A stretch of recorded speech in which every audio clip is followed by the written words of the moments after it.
Hello again, everybody. Today we are going to be working on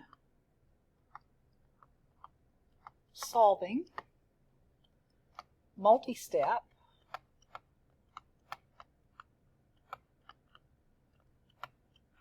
inequalities.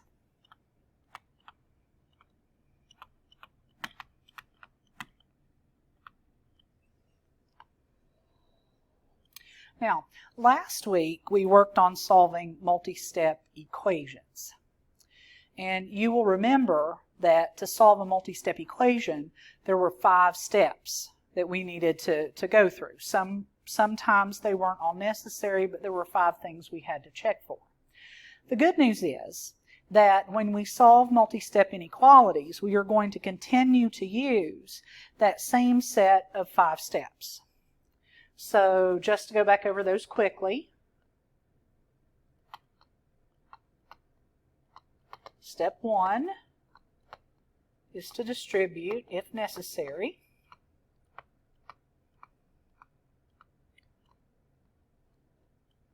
Step 2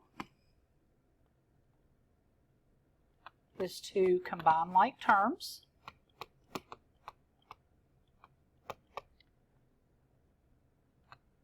On the same side.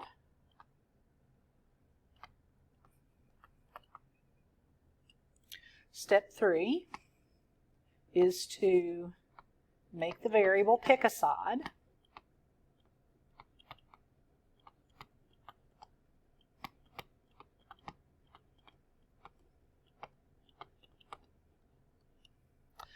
Step 4 was to add or subtract in order to get the variable alone.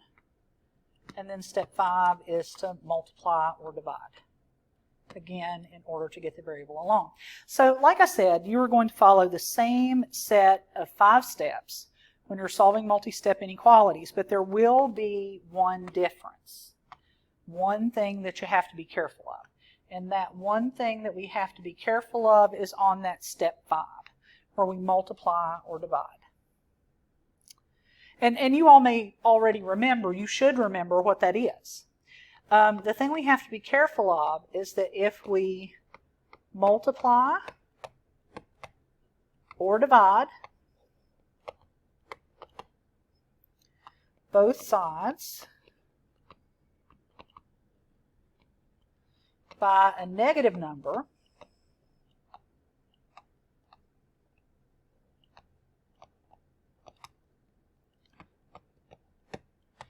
we have to flip the inequality sign.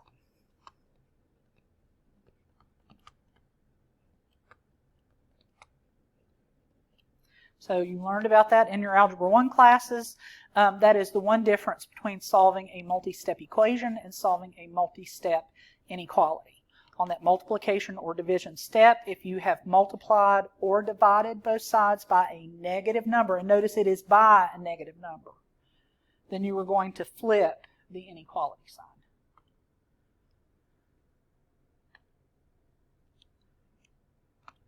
So just to kind of show you what that means, if I'm solving, I'm going to do a really simple inequality here. If I'm solving negative 2x is greater than 10, to get x by itself, I would have to divide both sides by a negative 2. So the number I am dividing by is negative. So I would need to flip the inequality sign. He is going to become a less than symbol, and I would have x is less than a negative 5. So the number I divided by is negative. Now, if I were to have this, and notice all I've done here is I've moved the negative from the 2 to the 10. To solve this inequality for x, to get x by itself, I would need to divide both sides by a positive 2. So the number I'm dividing by is positive. So on this one, I would not flip the inequality sign, even though that 10 right there is negative. It's the number you are dividing by that makes that decision. So this would be x is greater than a negative 5. So multiply or divide both sides by a negative number, and you need to remember to reverse that inequality sign. All right, so let's look at some examples here.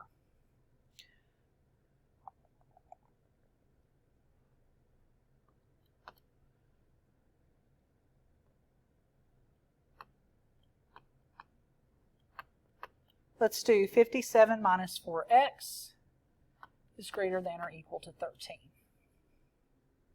Now, you don't have to do this, but just again, so I can be sure that I am making everything as clear as I possibly can from here, I'm going to draw my line through my inequality sign so that you all can clearly see the two sides of the problem and what I'm doing.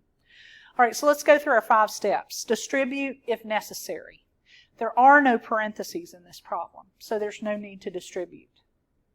Step 2 is to combine like terms that are on the same side. So if I look at side 1, 57 and negative 4x, those aren't like terms, so no combining there. The right-hand side, the second side, is just a 13, no like terms there.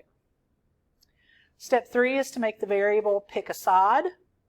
It already has. The variable is only on the left, so we're good there. So now we're down to those last 2 steps.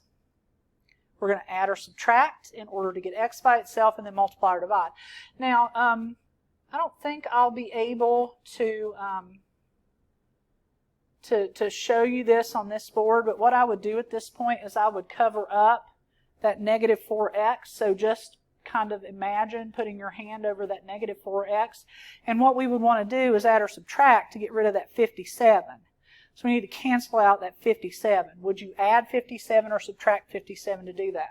And the answer is you would subtract. So we're going to do minus 57 on both sides, just like equations. What you do to one side, do to the other. 57 minus 57 zeroes out. So now we're bringing down a negative 4x, and that is greater than or equal to 13 minus 57, which is a negative 44. And now that we have negative 4x by itself, now we're going to get x by itself. To do that, we would divide by negative 4 on both sides. So here's where I need to take a minute and think, do I need to flip my inequality sign? And the answer is yes. I divided both sides by a negative number. So my inequality sign has to flip. It's going to be less than or equal to now. And I end up with x is less than or equal to 11.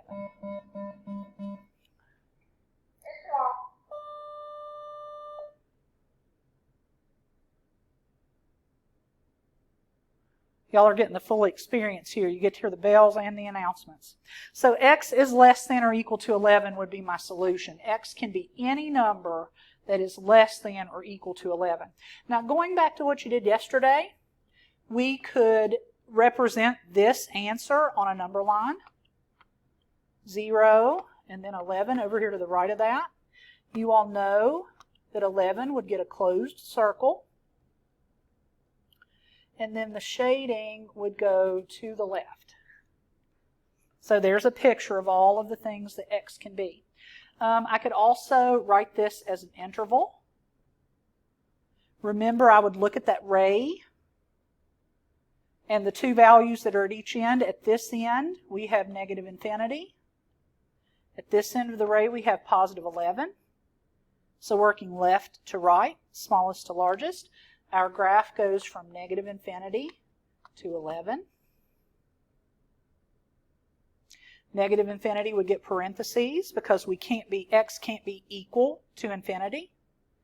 And then 11 would get a bracket because notice that x can be equal to 11. So here is your inequality solution, the number line, and the interval that all show the answer to this problem. Same steps as multi-step equations. We just have to remember that last little step. When we multiply or divide, if we multiply or divide by a negative number, we have to flip that inequality sign. All right, next up, let's do this problem.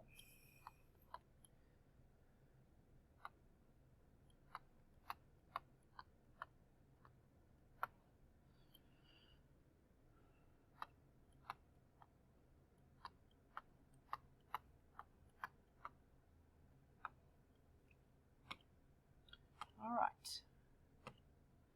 I'm going to draw my line through the inequality sign so I can clearly see both sides, and we're off. So let's do this. To solve this inequality, the first step is to distribute if necessary, and it is. So on this side, we're going to distribute 5 to x minus 8. So that's going to make this 1 plus 5x minus 40. Now on this side, you're not going to distribute the 2, because the 2 isn't right next to these parentheses. Notice you have a minus in front of the parentheses, and there's no number shown in here. Don't forget that means there's an invisible 1 there. So you're going to distribute a negative 1 to the x plus 5. So the 2 is just going to move down, and I'm going to distribute negative 1. So that's going to be negative 1 times x is negative 1x, and negative 1 times positive 5 is negative 5. Watch your signs there.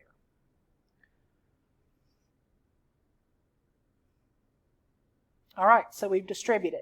Now we combine like terms if necessary, and they have to be on the same side. So I'm looking at that first side of this problem. I see 3 terms. Are any of them like terms? And the answer is yes. This 1 and this negative 40 are like terms. So I'm going to combine those.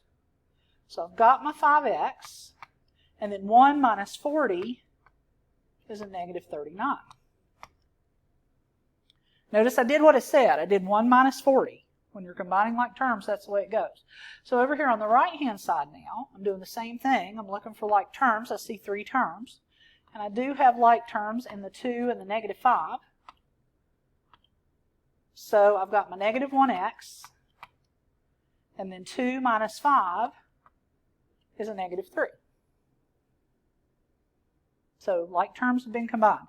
Now, make the variable pick a side if necessary. It is necessary because x is trying to live on both sides of this inequality. So remember from our discussion last week that you can either cancel out the 5x that you see here and make him move over to negative 1x's side, or you can cancel out negative 1x and make him move over to 5x's side. Remember that the best thing to do is to cancel the smaller of the 2 variables. So in this case, I would cancel out this negative 1x. To cancel out a negative 1x, I add 1x.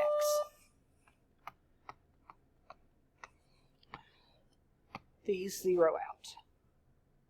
So 5x plus 1x gives me 6x minus 39, less than or equal to, and negative 3. Please watch your signs as you're doing this. All right, now time to get x by itself. So first I have to get 6x by itself by either adding 39 or subtracting 39. So I'll add 39. Do the opposite. Use the inverse operation. So that gives us 6x is less than or equal to 36. And then to get x by itself, either multiply or divide by that 6. Here's where I have to remember that I'm solving an inequality. So I need to stop and think, do I need to flip the sign? I have divided by a positive 6, so no flipping. So this is going to be x is less than or equal to 6. There is my inequality solution.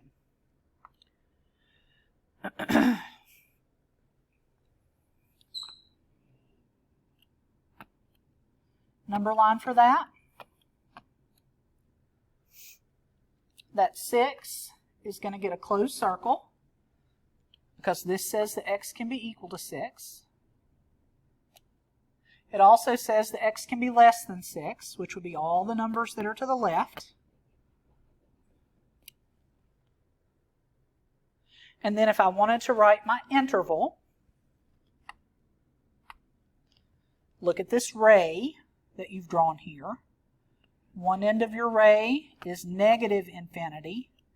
The other end of your ray is positive 6. So this interval goes from negative infinity to positive 6. X can't be equal to a negative infinity, but it can be equal to 6.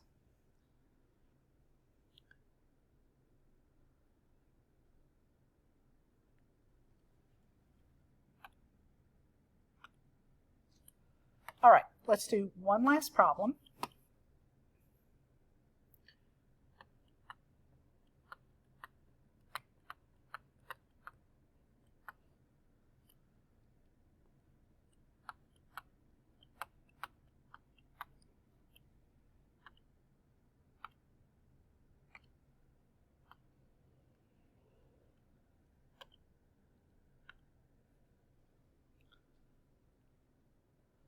Distribute if necessary. On this side, we need to distribute -3 to 2x and to 5. So -3 times 2x, -6x, -3 times +5, -15.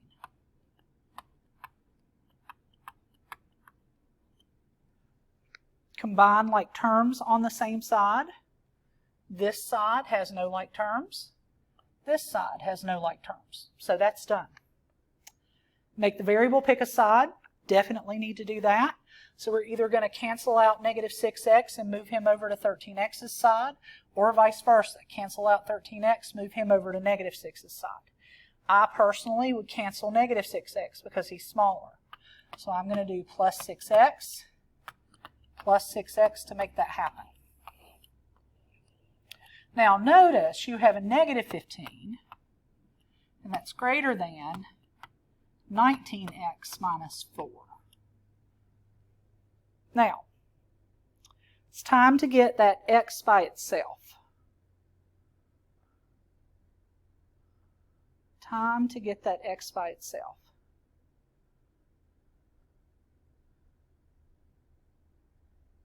All right, in order to do that, the first thing we need to do is get 19x by itself. So we're either going to add 4 or subtract 4. So adding 4 will get rid of that.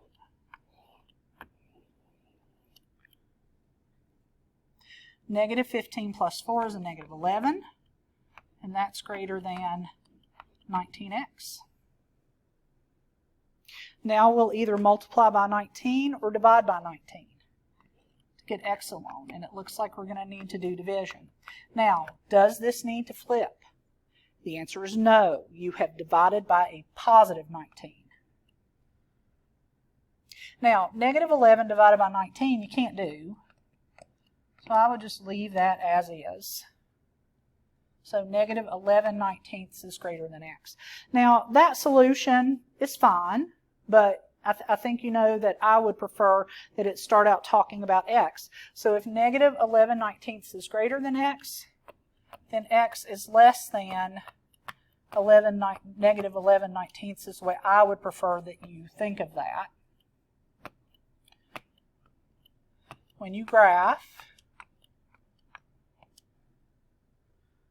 put your 0 on there, -11/19 would be to the left of that. Can x be a -11/19? The answer is no, so this would get an open circle, and then we would go to the left. So there's my ray that I'm going to draw. When I get ready to change that to an interval,